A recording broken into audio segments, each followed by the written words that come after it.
Today's shiur is Sotah Daf Lamed Daled. Please take note that today's shiur begins 3 lines from the bottom of Daf Lamed Gimel Omid Beis. At the end of our previous shiur, we mentioned that we would be involved with a sugya that started several lines from the end of our daf until Daf Lamed Daled Beis, concerning the Jewish people in the time of Yehoshua crossing the Yarden River, the Jordan River, which actually split. And we continue in that theme 3 lines from the bottom with a Tanaic source. You'll notice is actually very long. This source will continue down practically all of Daf Lamed Daled Omid Aleph. Not only that, but we should point out this source comes from the Tosefta that we saw in our previous year, Perek Ches. And the Perek Ches Tosefta will be quoted continuously throughout the Gemara on, we'll say, Daf Lamed Daled, today's shiur, and then when we get to Daf Lamed Hey, you will notice the same brisa is quoted further there on Lamed Hey Omid Aleph and on Lamed Hey Omid Beis as well. So we continue in the text now. 3 lines from the bottom of Daf Lamed Gimel Omid Beis. Tanya, Rabbi Yossi Omer b'shloisha mekoymos nasu kohanim es ha'aron.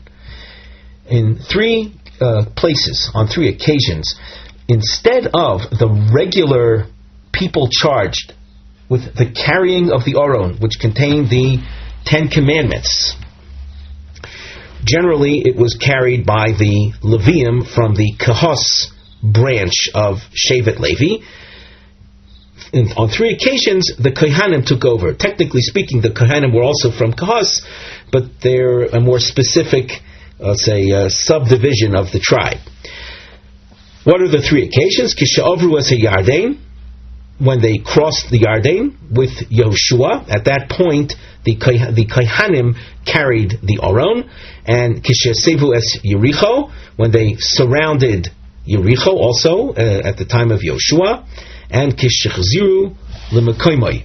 This is a reference to the time of Shlomo HaMelech, who built the Beis HaMikdash for a number of years after the destruction of the Mishkan. In the time of Eli HaKohen, the Mishkan there had stood for 369 years. After that destruction, the Aron was in different locations, and at the point that it was brought to the newly erected Beis HaMikdash in the time of Shlomo HaMelech, the Kohanim carried the Aron to the Kodesh HaKodashim. We continue at the top of Daf Lamed Daled Omid Aleph. V'kevon shenitbelu raglei Kohanim b'mayim. We're now referring to the crossing of the Yarden in the time of Yehoshua. As soon as the feet of the Kohen were submerged in the water, and they were on the eastern bank of the Jordan River, they're moving from east to west. They're crossing into Eretz Yisrael from what we call Transjordan. So they were going from east to west. As soon as the legs of the Kohanim, the feet of the Kohanim, touched the water, so to speak, they were dipped in the water on the eastern bank, the Jordan River, instead of continuous flow, it stopped flowing at that point, and the water that was running downstream, of course, just kept running downstream, and the water that was coming from upstream till that point stopped, and it actually started to flow up in the air, anti-gravity. That's what's meant over here, chozru hamayim lachoreim. Literally, the water backed up, but we'll see later that it means that it, instead of flowing downstream, it started to flow up into the air. Shneimar, u'chevoi noisei ha'oron ad hayarden, vayamdu hamayim hayordim milamalo komu neid echad. And as the Nosei Aron, the ones who were carrying the Aron, reached the Yarden, so the water stopped its regular flow and stood neid echad. Neid is a wall. It formed a wall, meaning it flowed upwards. V'kama goyven shomayim, and how high did the water reach? And on the side of our Gemara, we have as our topic heading the Kriyas HaYarden, under the no say topic heading, and we have points 1 and 2 are shtei shitos be'inyan goyven shel mei hayarden b'shal she'avru Yisrael. That's what we've written on the side. These numbers 1 and 2 represent the two opinions. How high did the water reach? And that's what is being asked in the source. Kama goyvan. Goyvan means height. Kama govan. How high did the water reach? So you see number 1, shnei moser mil, and then later there's a number 2, yeser mishloish meos mil. One says 12 mil, and the other opinion says 300 mil. Mil is about a kilometer. So the first opinion says that the water, it stopped flowing downstream, and what happened? It reached the height of shnei moser mil, al shneim oser mil. It formed a type of wall measuring 12 mil by 12 mil, and that dimension keneged machne Yisrael is the same dimension, the same size as the Jewish camp. Divrei Rebbe Yehuda. The thinking is that the entire camp, the entire Jewish people, which measured 12 mil by 12 mil, would cross the Yarden in the meantime while the water is not flowing down, and as soon as they would finish crossing, the water would then resume its normal flow. Omar, and that's Rebbe Yehuda's opinion. Omar lo Rebbe Ozer Rebbe Shimon lidvorecha, according to your approach. Odom kal o mayim kalim. Kal in this case means swift or fast, which flows faster. Mayim kam, does water flow faster, or does man walk faster? If you had let's say a race between the flow of water and a man walking, so heve omer mayim kalim, water of course flows faster than a man walks. And in Cain, if that's the case, if you say the water simply reached a height of 12 mil and then that's it, it started to resume its flow after reaching that height, then boyin mayim v'shofinosan, the Jewish people would still be in the river's channel when the water would resume its flow, and it would come in then and drown them. Elo. So Rebbe Ozer Rebbe Shimon comes up with his approach. Melamed shehoyu mayim nigdashin v'oilin kifin al gabi kifin. The water piled up, piles upon piles. A kif is like an arch, arches and arches of water rising higher and higher. Yeser mishloish meos mil, more than 300 mil into the air.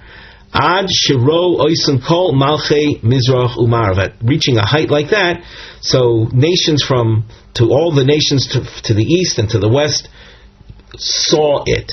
Shinemar, the pasuk says in Yoshua Parakeh, pasuk Aleph, Vayikishmoa kol malchei haMoria asher be'ever hayarden yama, all the Amorite kings that were west of the Jordan, v'chol malchei haknan asher al hayam es asher hoivish Hashem es mei hayarden b'nei bnei Yisrael ad Avram.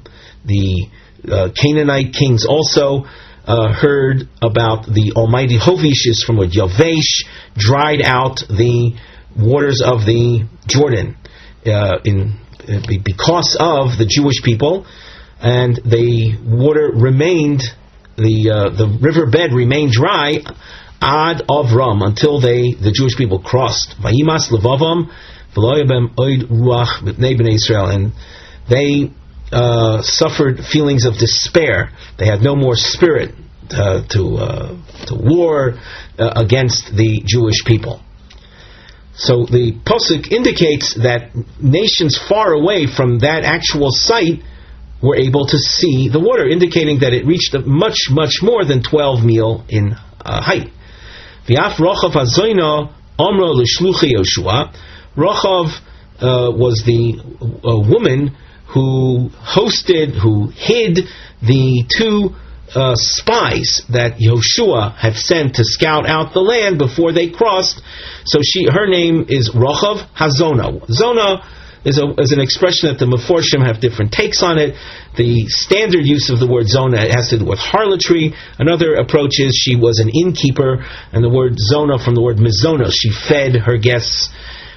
So Rochav the Zona said to the Shluchei Yoshua, to the emissary sent by Yoshua, Ki shamanu es shehovish Hashem es mei yam suf v'chulei. We heard about the Almighty's drying out the sea in the time of Moshe Rabbeinu when the Jews crossed the Yam Suf. And she too expressed this feeling of despair, hearing that how the Almighty changes the laws of nature. The Almighty, of course, controls the laws of nature, and He's, for the sake of His people, is willing to change them. Let's note what Rashi says. V'af Rochav Omro l'shluchei Yeshua koidem she'avru as Yarden. Rochav was speaking to these emissaries before the Jordan itself had split. Shal Kriyos Yamsuf hoyu mispachadin adayin. They were still fear-struck over the fact that here you have a people for whom God changes the laws of nature, and they were still trying to deal with that enormity even before the Jordan River split. Just parenthetically, I'm using the word split out of convenience, but the splitting of the sea in the time of Moshe and what happened at the Jordan, they operated a bit differently. One simple reason might be that in the case of Moshe Rabbeinu dealing with the sea, where the water isn't necessarily flowing in the same way that a river flows. And so in the case of the Jordan River, the water that was flowing downstream just kept flowing downstream, and that which was coming upstream stopped. And hence you have this description of it piling up in the air. Let's continue in our Gemara text. After learning about the nations of the world being aware of God's control over nature, as was witnessed in the Kriyas Yamsuf, and then subsequently with regard to the Jordan River. There's a double underline marking that is explained on the side under the Nosei/Mivneh heading.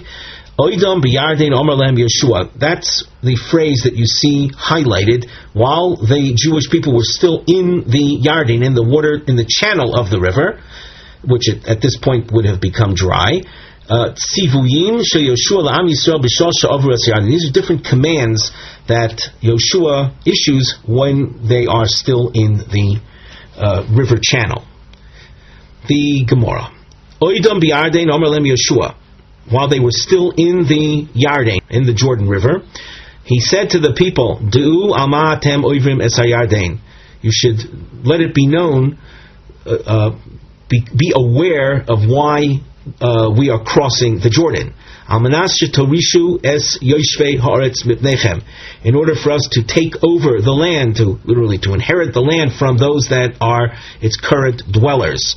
Shenemar v'hoirashtem es kol yoshvei haaretz mipnechem. You are expected to take over the land from all those that are currently dwelling there. Im atem oisim kein mutav.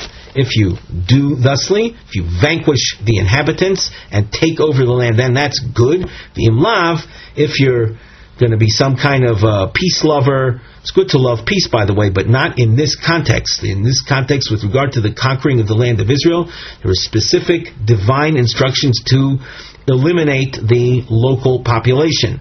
And if you don't take over the land, the water will come and drown us. By osichem, you would think that what Yoshua is saying, that if you don't cooperate, so the water will drown you. That you would have said eschem. What is osichem? The strange spelling, the addition of the yud. The osichem means osi ve'eschem, myself included. I, along with you, will all be drowned. Oidam b'Yarden Omer Lehem Yoshua. While they were still in the Jordan, Yoshua said, Harimu lochem ish even achas al shichmo lemispar shivtei Yisrael. The mispar means the number of the tribes. There are 12 tribes. So he's ordering 12 stones. Harimu is to pick up, Harimu lochem, each man, one stone, up till the number of the tribes. That'd be 12 people, will be each one picking up a stone. Uksiv, and in Pasuk Vov it says, "Leman tia zois ois bekirbechem ki shalun b'nechem mochor lema moa avonim ha'elu lochem." The stones will be then set up as a monument for future generations that when they ask, what are these stones? What is their significance to you? You will tell them, Simin Lebonim, it's a sign to the future generations, She'ovru Avois Es Hayarden, that the forebearers, this generation of Yoshua, crossed the Yarden. So it's a monument, a testimony to this miraculous event. Oidom b'Yarden, Omar Lahem Yoshua, while they were still in the Jordan, he said, Sulochem mizeh mitoch hayarden mimatzav ragli akayanim hochein shtei mesrei avonim.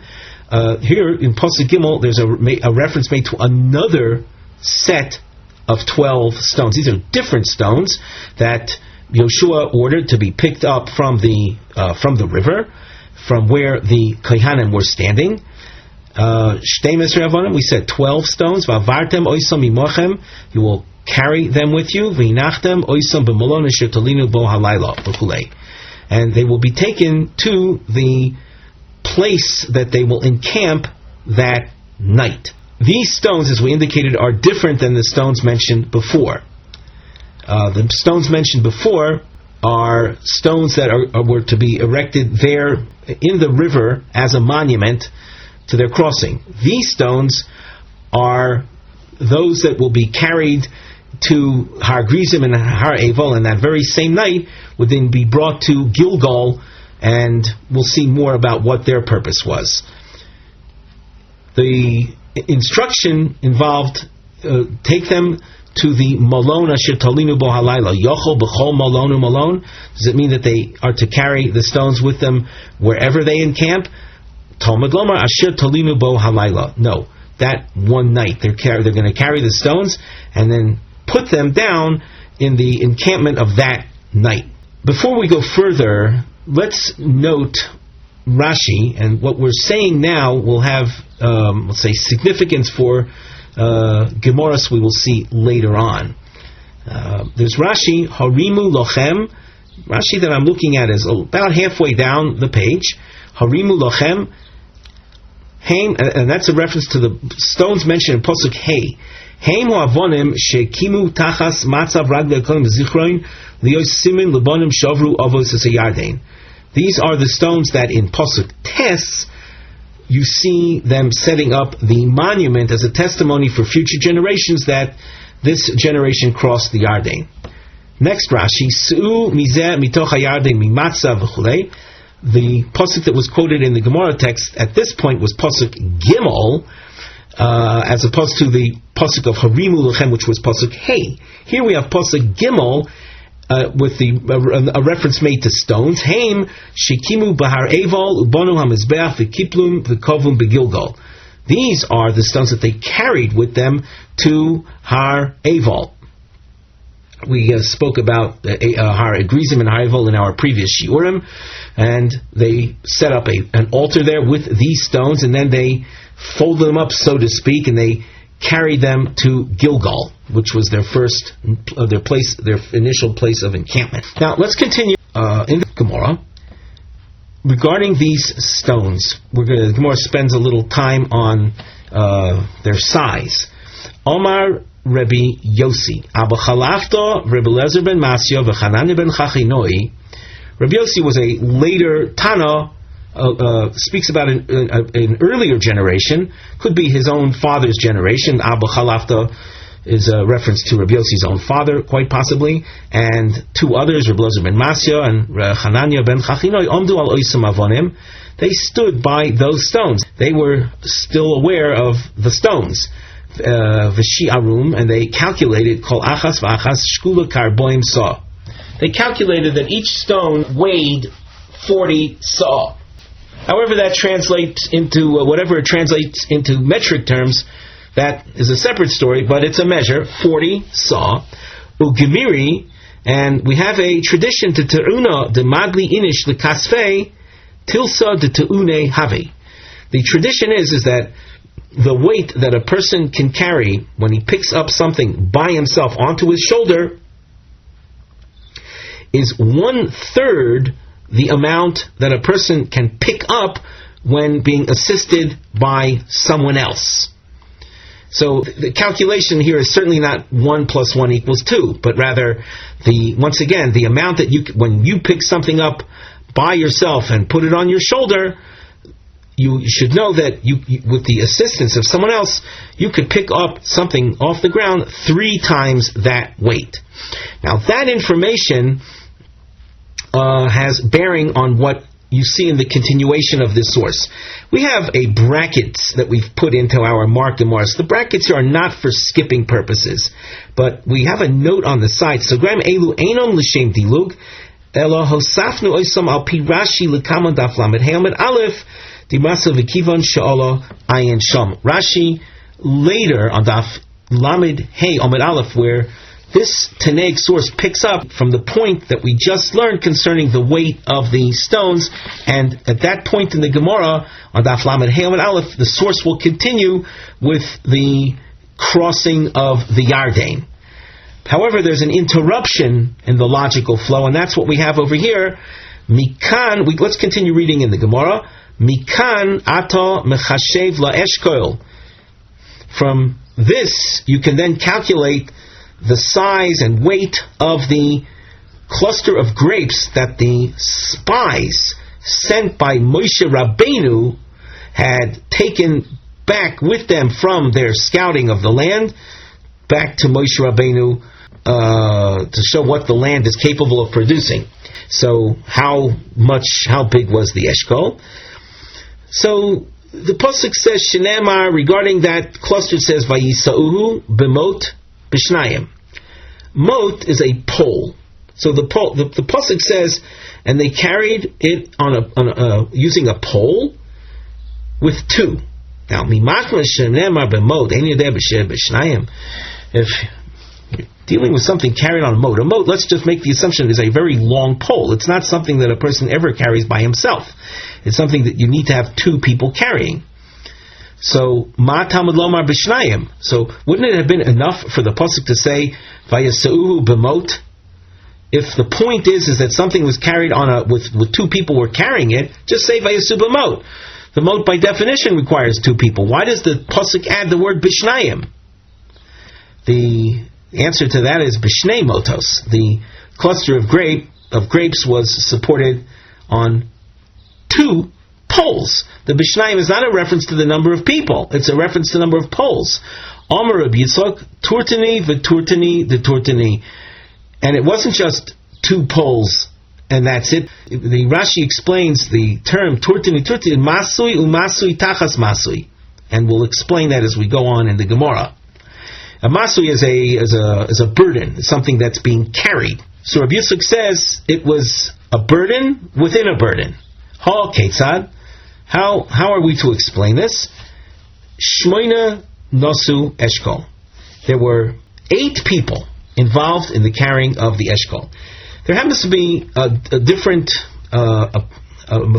different explanations in how this took place, what the setup was. We're providing one of the different explanations based on our reading of Rashi over here. There were 2 parallel poles. Now, each pole requires 2 people. And ultimately, the cluster of grapes is attached to this arrangement. So you had 2 parallel poles, and that means you have 4 people involved with 2 parallel poles. But in addition to that, from one pole to the next, there was another diagonal pole. And an additional diagonal pole. So you have a type of, if you're looking at this from the air, you can imagine you have 2 parallel poles and an X in between. And each one of the parallel poles, another 2 people per pole. You have a total here of 4 poles, and then hence 8 people. And that teaches us, or I should say the result is there was Shmoina Nasu Eshkol, 8 carried the cluster of grapes, Echad Nasa Rimon, there were 12 spies that were sent. So 8 are accounted for in carrying the cluster of grapes. 1 carried the rimon. Rimon is a type of fruit, often translated as a pomegranate. And ve'echad nosateinon, 1 carried a fig. That is a total of 10 people carrying fruits. Yoshua v'Kalev lo nasu klum. Yoshua and Kalev, they did not carry anything. They were aware that this was all part of a scheme to speak evil of the land of Israel, and they would have no part in it. If we take a look in Rashi, to show you where we got our explanation from, Rashi, Omer b'Yitzchak turtani v'turtani v'turtani masui u'masui tachas masui shatachtoinim mesayim esrael yoinim. The lower ones helped the upper ones. Ubechol echad hayu shnei moitos, and in each masui there were 2 poles.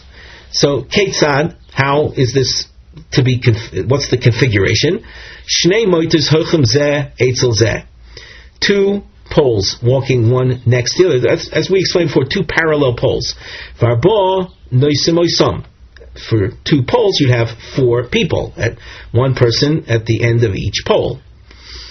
Ushnei moitos achirim, and then 2 more poles. Varbo b'nei adam noisimoisam. Veheim ba'alach soin mitachas shnayim hilyonim. And those 2 additional poles were positioned in a diagonal. Mot echad l'rosh ha'echad, u'mot echad l'rosh ha'sheni. Indicating a crisscross type thing. The end of one pole touching, of one diagonal pole touching the ends, the extremes of one of the parallel poles, and likewise with the other. V'holchin balachson. And they walked that way in the diagonal. And my understanding is that the cluster of grapes was attached to, just for, let's say, for illustration purposes, we'll say the cluster of grapes was attached to the 2 parallel poles, and the diagonal poles were positioned underneath the parallel poles, offering additional structural support to this whole configuration. Rashi adds, Rabbi Yitzchak lav mikra shmi alei. Rabbi Yitzchak wasn't coming to his conclusion of this configuration, having 8 people with the 4 poles set up the way it was from the scripture. From the scripture itself, we accounted for 2 poles, but Rabbi Yitzchak accounts for a total of 4 poles. Rather, to him it was obvious the rimotena sagi bishnayim, the rimon fruit and the teina fruit, each one of those, 1 person would be enough. So together, 2 people took care of them. The Yeshua Kolev lo nasu klum. The Yeshua and Kolev didn't carry anything because they knew that this was all part of an evil scheme. Pashu lutamnyo leshkol. That would leave a balance of 8 people for the 3rd fruit that the Torah mentions, namely the cluster of grapes. Let's turn back to the Gemara. Before we continue in the Gemara itself, we're going to encounter diamonds shortly. And under the Mivneh heading that you see at the lower part of the margin, Machloikes Amoroyim B'Shitas HaTanoim Be'ezet Tzura Avru Yisrael Es Hayarden.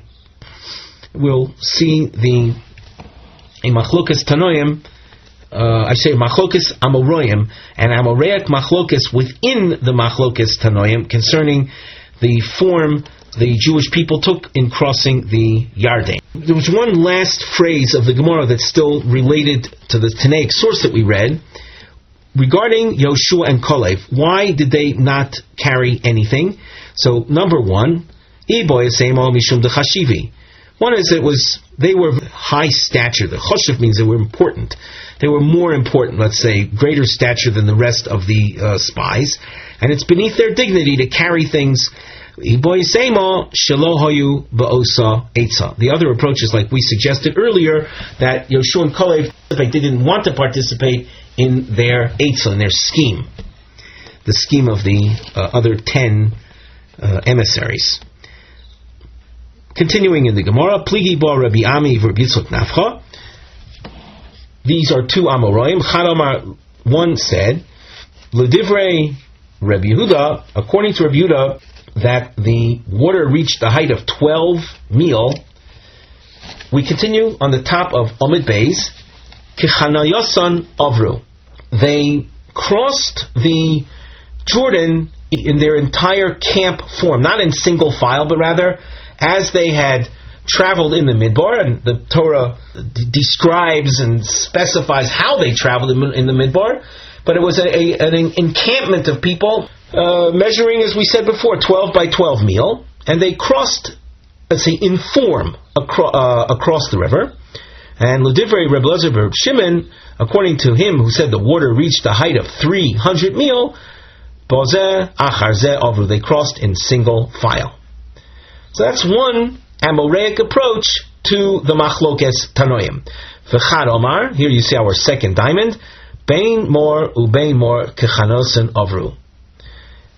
According to the second Amoraic opinion, even according to Reb Elazar ben Shimon, who said that the water reached a very great height, nevertheless, the people crossed in full camp form. They didn't cross in single file. Mor sovar odom kal, umor sovar mayim kalim.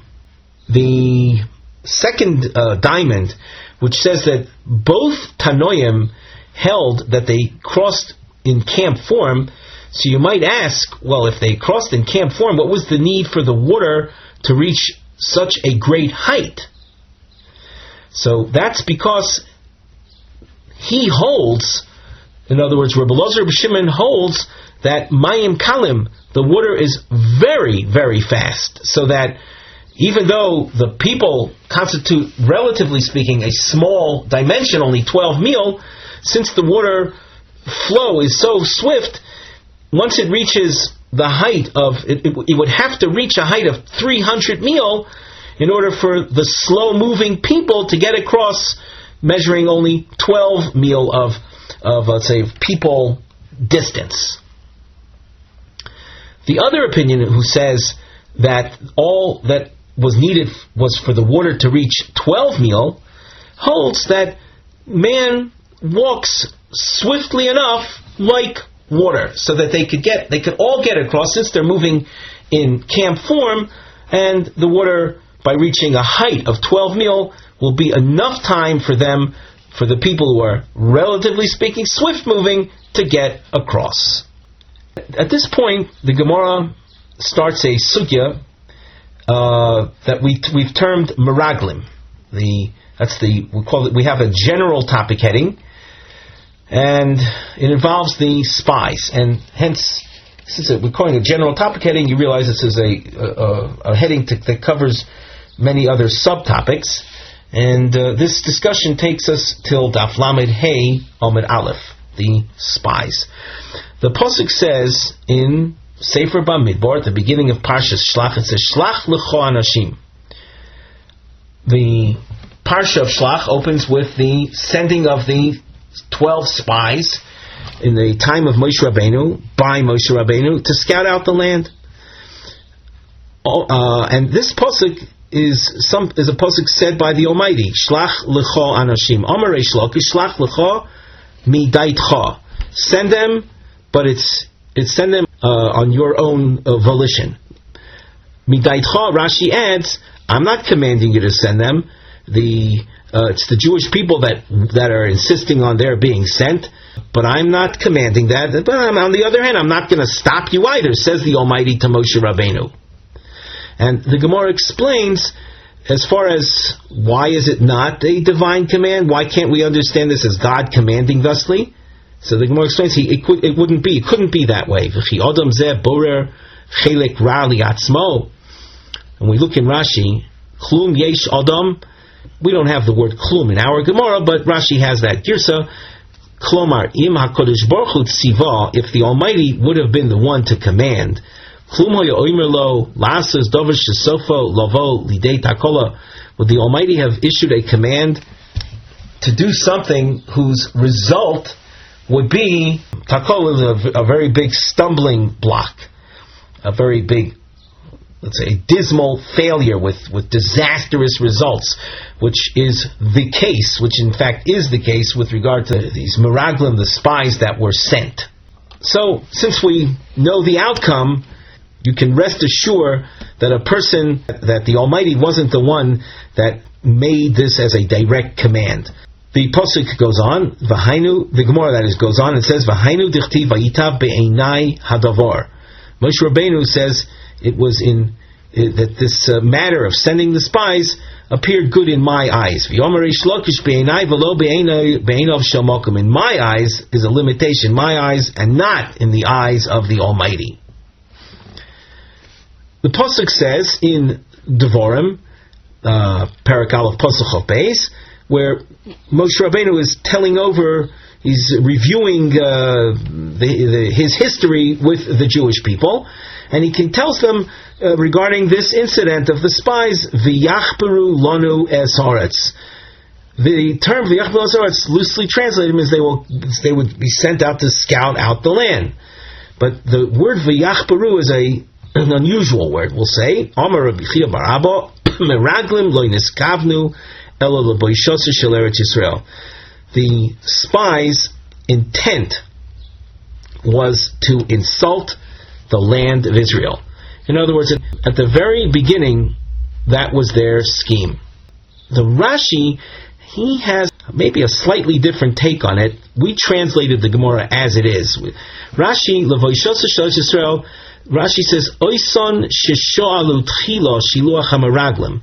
Those that sought out this plan. It wasn't that these 12 men came up with the idea on their own, as we alluded to before. Rather, the people requested this to be done. And according to Rashi, the Boishos Yisrael was on the mind of the people that sought out the sending of the spies. And how do we know that? Ksiv hacha v'yachperu lanu es haaretz, uksiv hasam in Yeshaya Perach Dalet Pasuk of Gimel, it says v'chofra halavana uvoisha hachama v'chulei. And by way of juxtaposition of terms, bosha is a well-known word meaning embarrassment, insult, and hence chofra is also taken to mean that. The pasuk in Yeshaya deals with the embarrassment of the moon and the sun, but for our purposes, we've underlined the key phrases. Notice the similarity, the same root in these two words. Hence, when you're dealing with the issue of the spies, where the pasuk says "V'yachperu lanu es haaretz," it's a reference to seeking out the embarrassment of the land. On the side of our Gemara, we have a topic heading which reads Shmoisem shel meraglim matzviim al ma'asehem. The names of the meraglim, as is featured in the Torah, actually are descriptions of their ways. There's a concept that you see in the Gemara. It's sourced in Maseches Brochus. It's called Shem Gorem. That the name, and that concept appears also in Maseches Chulin, that the name of a person actually says something about that individual's personality, that individual's ways. So we continue now in the Gemara. V'elish moisam lemate Ruven Shamua ben Zakur. This is back into Parshas Shlach and Sefer Bamidbar. The pasuk lists off the names of the 12 spies. Amar Rabbi Yitzchak, him, we have a number 1. A few lines later, Rabbi Yochanan adds to what Rabbi Yitzchak says here, and we call Rabbi Yochanan number 2. So Amar Rabbi Yitzchak, Dover zeh masoros b'yodeinu me'avoseinu. The following is something we have as a masoros, a tradition from our forebears. Meraglim al shem ma'aseim nikru. The names of the meraglim that the Torah reports are actually a description of their ways. V'onu lo olsa b'yodeinu ela echad. And Rabbi Yitzchak says, we have deciphered only one of them. And the following is the scout that's sent representing the tribe of Osher, and it says in Pasuk Yud Gimel, Sisur ben Michael. That's the name that's given, and the name means Sosur equals Shesosar Maisov Shel HaKadosh Baruch Hu. Michael Sha'asa Atzmoi Moch. Let's take a look together at the Rashi. The Rashi you see in the upper part of the narrow lines. Sosar Dvorov Hikhish V'osa Sono Shel HaKadosh Baruch Hu Badoi. Sotah is to contradict. He contradicted the Almighty's plan and made it such, presented it such as if the Almighty, Rashi, I believe, is presenting this in a euphemistic form, but you have to understand what he's saying. It's as if the Almighty is a badoy, is one that doesn't say the truth. So he was going to say a report that would reflect to the contrary of what the Almighty had in mind. The next Rashi, Sh'asa soinish l'Hakadosh Baruch Hu, moch means chalosh, weak. Part of their report was that the inhabitants of land are ki chazaku mimenu. It says they're stronger than mimenu. Now the word mimenu is could mean, say, second person singular. I should say third person singular, or mimenu. Let me correct myself. It's first person, stronger than us. First person plural, or third person singular, him. Him, in this case, a reference, him spelled with a capital H, so that the report that they brought back, Sisur ben Michael being one of them, was that the nations that inhabit the land are stronger than him with a capital H. And that, namely, that he is moch, is weak, and we will not be able to conquer the land. Who will help us? Omar Rabbi Yochanan Af Onu Nomar. We're continuing, as you can see in the Gemara, with the second name from Pasuk Yudalid. This is the emissary from the tribe of Naphtali. His name was Nachbi ben Vofsi. Nachbi, what does that mean? Sheichbi dvorov shel HaKadosh Baruch Hu. Vofsi shepisa al midoisav shel HaKadosh Baruch Hu. And again, let's look at Rashi. Sheichbi dvorov. Hichbi is to hide something. V'lo amoran kemoshen. He didn't say over as it actually was.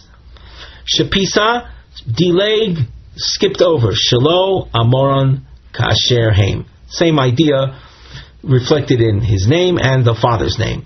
Covering over, skipping over, not saying things as they actually were.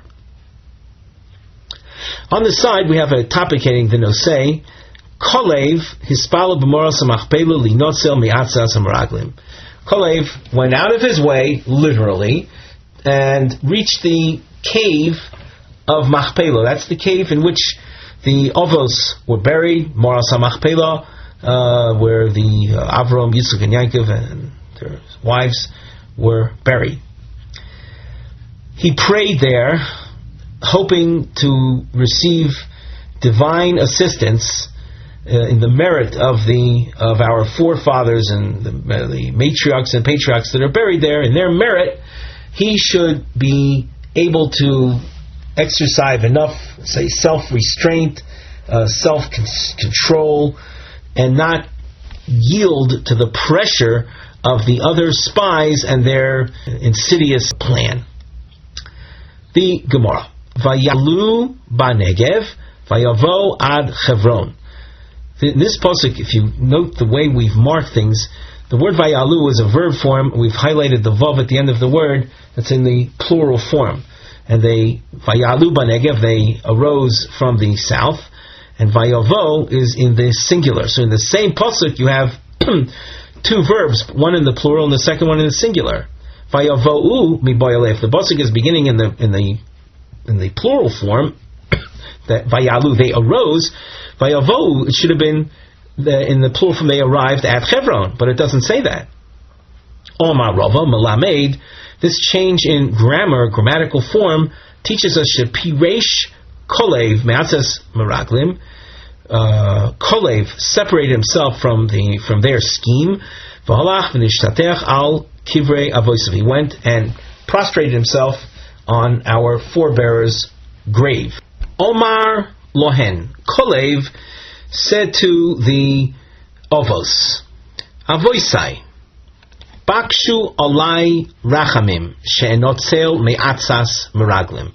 Pray on my behalf that I should be spared, I should be saved from the scheme of the spies. You see here a number of interesting and profound ideas. First and foremost, of course, is the strength of social pressure. I would go out on a limb and say social pressure is so great that a person on his own probably would have no chance in withstanding it.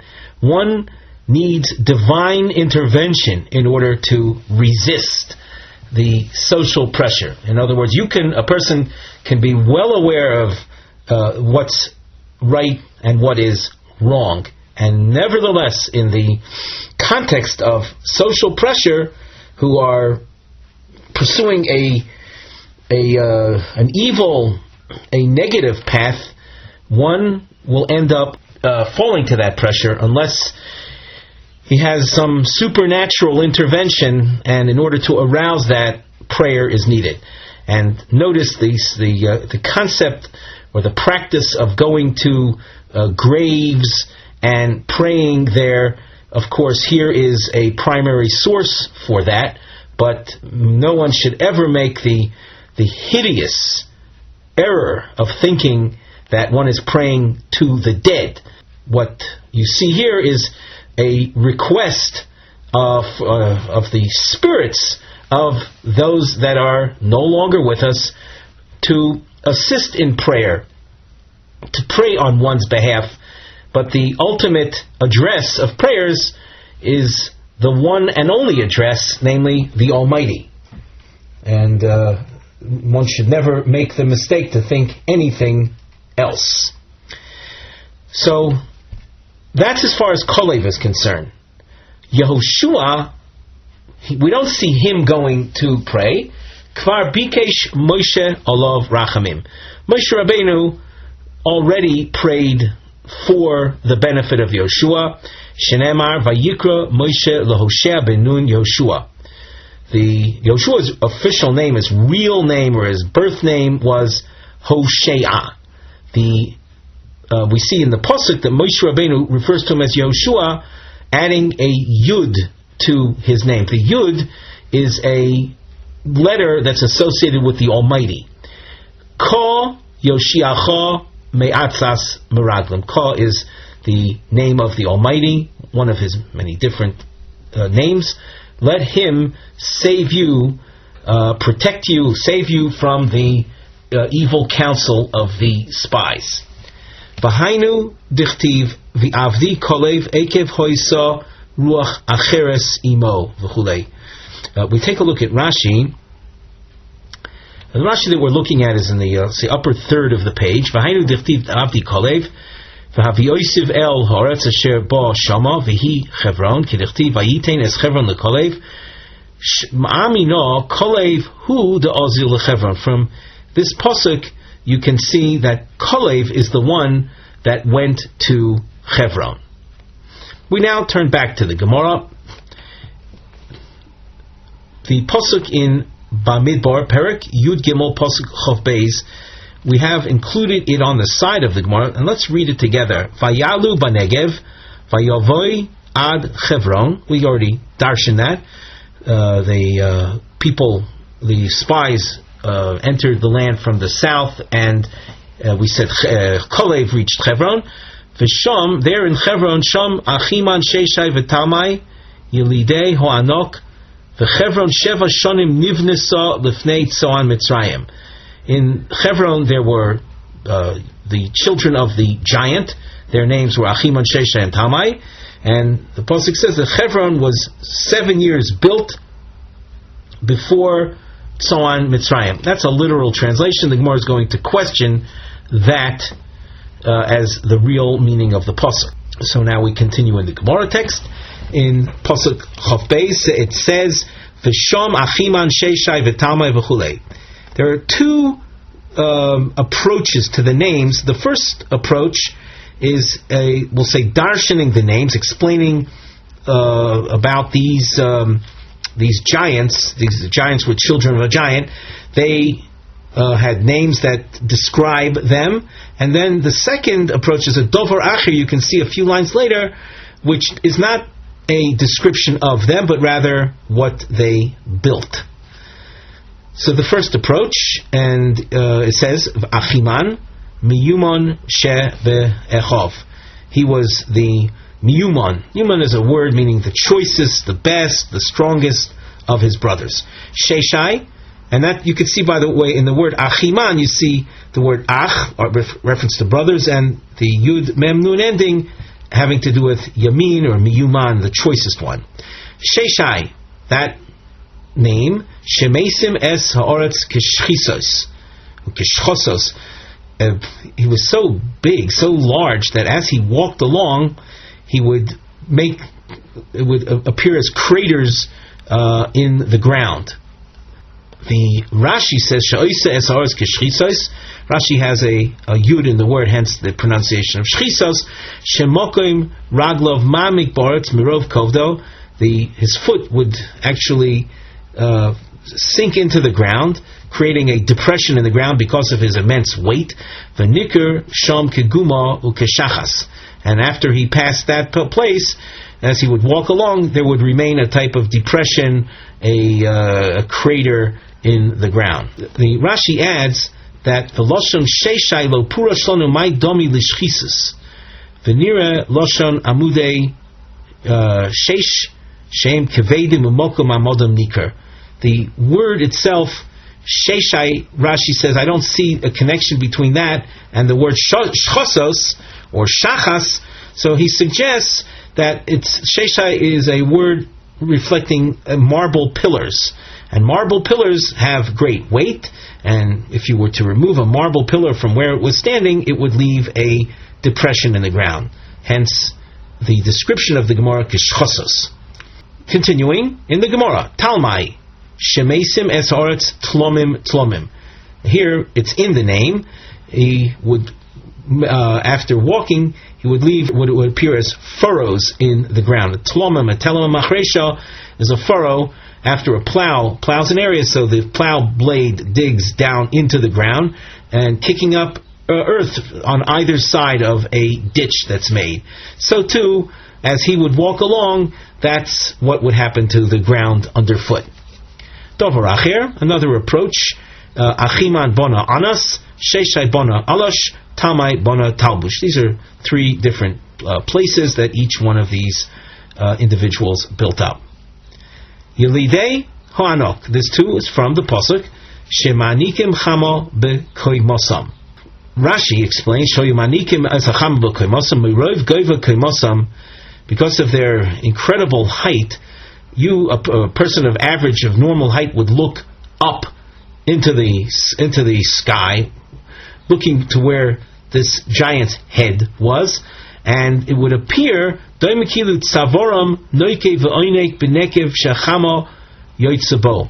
it would create an impression that you would only see the outer perimeter of the sun, giving the impression that the sun was a type of necklace around their necks. They were basically, their heads were eclipsing the body of the sun, leaving only the corona of the sun still visible. The word anak, ma'anikim, has to do with a necklace, so that all that you saw of the sun was the outer perimeter, giving this necklace impression. I should say outer circumference. The pasuk says, "V'chevron sheva shonim nivnesa." We read that also before.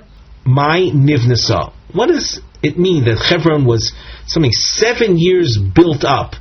In order to figure this out, we go through a couple stages, and on the side of the Gemara, we have under our Mivneh heading, this double underline highlights the words Ilema Ella, Shlavim bebiur hapasuk v'chevron sheva shanim nivnesa lifnei tzon Mitzrayim. So let's go through the stages. The first stage, Ilema Nivnesa Mamish, if you're going to read the pasuk literally. And the literal reading would be that Hebron was built 7 years before Tzoan Mitzrayim. Tzoan being a place in Mitzrayim. Well, could that be? Efshir Odom Boine Bayis Livnoi Kotan Kodim Livnoi Godol. Would a person build a house for his younger son before he builds a house for his older son? And what's the reference to older and younger over here? You'll see that immediately. Dichtiv uvnei Chom, the sons of Chom. Chom was one of the three sons of Noach. Well, the children of Chom say Noach's grandchildren, their names were Cush, Mitzrayim, Ufut, Canaan. Now, in the order, you notice Mitzrayim precedes Canaan. Hebron was in Canaan. Tzoan was in Mitzrayim. So, as far as chronological order is concerned, Mitzrayim comes before Canaan. So that any reference to something being built up, it would obviously, Mitzrayim would precede that which was in Canaan. Hence, you can't say that Hebron was built up, Hebron representing Canaan, it was in the land of Canaan, being built up before Mitzrayim. Elo, so here's the answer. Note, we have a long answer marking. Elo shahoisa mevuna al echad mishiva b'tzoan. It was 7 times better quality. Mevuneh has to do with something that's built up in terms of size and quality. So it was 7 times better than Tzoan, which was in Mitzrayim. V'ein l'cha. Now, what we're going on in this Gemara, we had the topic heading we should have read a little earlier. B'shvacha shel Eretz Yisrael. You'll see how we're going to describe in very let's say complimentary ways, praiseworthy fashion, the quality of the land of Israel. The Gemara will tell us, before we read the text, the Gemara will tell us that Hebron, relative to the rest of the land of Israel, was the poorest land, let's say, land quality-wise. Everyone, I'm sure, is aware of the fact that there are certain qualities of earth that are more fertile than others. Hebron was the least fertile of the lands in Israel, in Canaan. And even so, the Gemara will describe that Hebron, the poorest part of Eretz Yisrael, was 7 times better than the best land in Mitzrayim, which was said to be the most fertile area of the world at that time. So the Gemara says, Elo shoysim mevuna al echad mishiva b'tzoan. Hebron was 7 times better than Tzoan. Ve'ein l'chot troshim b'chol Eretz Yisrael yeser mi-Hebron. Troshim has to do with rocks and boulders. There's no more, let's say, desolate area in Eretz Yisrael more than Hebron. The Kavri Bo Shichvi, it's a place that was known for its cemetery. Shichvi are the dead, that the dead were buried there. You can surmise from here that even though we associate Hebron with the Moras HaMachpelah, the place where our forefathers were buried, it was a choice place for burial, because, well, what else would you do over there, so to speak? And there's no more fertile area, more desirable area amongst nations more than Mitzrayim. Shenemar, Kigan Hashem Keretz Mitzrayim. The land of Mitzrayim is described as the garden of the Almighty. So it's a very desirable, fertile area. And of all of Eretz Mitzrayim, which was said to be fertile, the best of Eretz Mitzrayim was Tzoan. In Tzoan were the ministers. You can imagine the ministers would occupy the choicest land. Hebron mivuna echad mishiva b'Tzoan. And even so, Hebron was 7 times better than the best place in Mitzrayim, the best place in the world.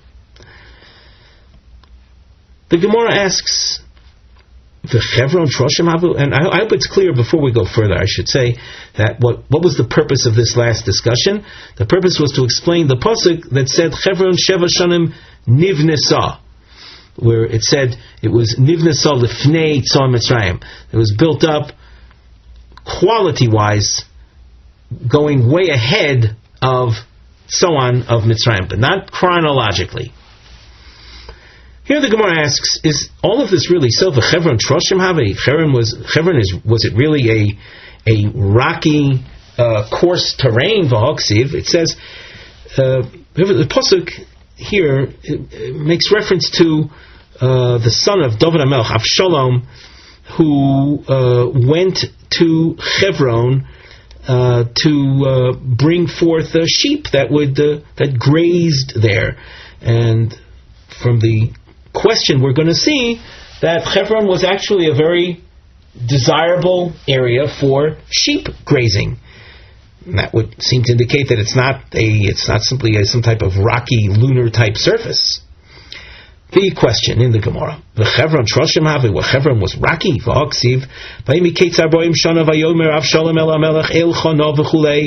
And in order to appreciate the pasuk in its, you'd have to really look at it in its context. The Omar of Avio Vitemo Rabo Bar Chanon.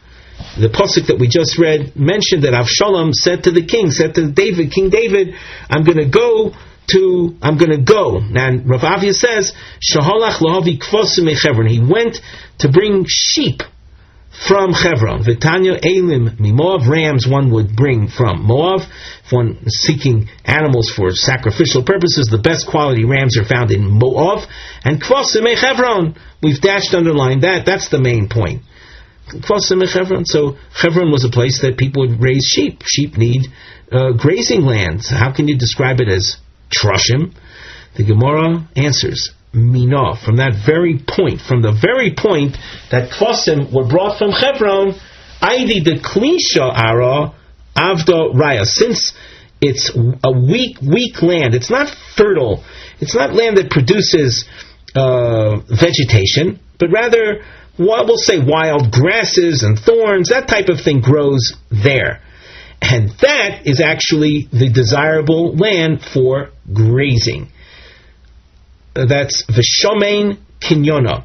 Rashi says, Vishomein Kinyona, Hamikne Hatzon, the Kinyona is a reference to the term Mikne. You find the word Mikne in the Chumash as a term associated with flocks of sheep and goats. So it's rich for the fact that it's rocky and not fertile actually produces that type of pasture land or grazing land. The growth that develops there is more suitable for the raising of sheep than